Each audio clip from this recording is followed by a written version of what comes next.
सांसदों को क्षमा मागिले माफिया नीलगिरी में बालेश्वर सांसद प्रताप षडंगी भौणी और भणजा को माड़ मारिबा घटना रे क्षमा मागिछंती माफिया सांसद और सांसद को भौणी को भूल मागिछंती मद माफिया सूचना जहाँ रही 2 दिन तले मद बेपार को नहीं सांसदों को भौणी और भणजा विरोध करते जहाँ को नहीं मद माफिया उभय को आक्रमण करते एने नीलगिरी थाना को खबर देते सांसद प्रताप षडंगी पुलिस यार तदंत करुवा बेले आज मद माफिया सांसदों को घर को आसी भूल मागिछंती।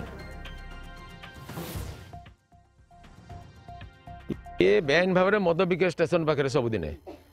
से गुमटी रही चा दुकान तले अच्छी मद मुझे आगुरी थोड़े थोड़े धरची एवं सी आम गाँव में होली चलती 6 तारिख दिन से दिन ये मद बिकवाक आणला ताकू ये जे मो भौणी आ भणजा जाकि अटकैले से पिटापुटी करके जबरदस्ती मद बिकवाक चेष्टा कला पलैला आउ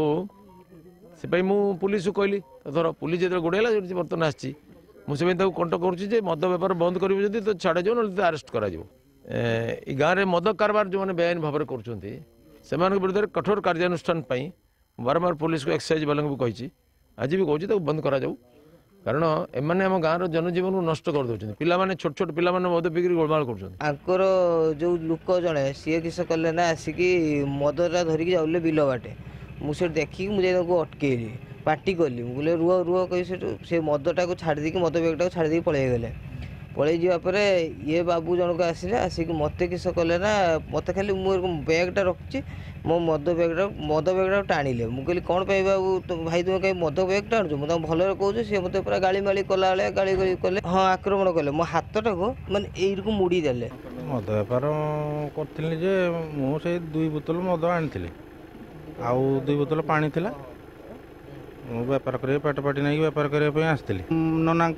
भौणी भणजा कहले जे ये कौन शासन बिक्री हम मद आटा कौन होगा कि मद हांडिया बिक्री हम मुझे मदटा को बैगटा को टाणी नहीं आसुली आक्रमण कर ये जो बैगटा तले पड़ा नहीं आसुली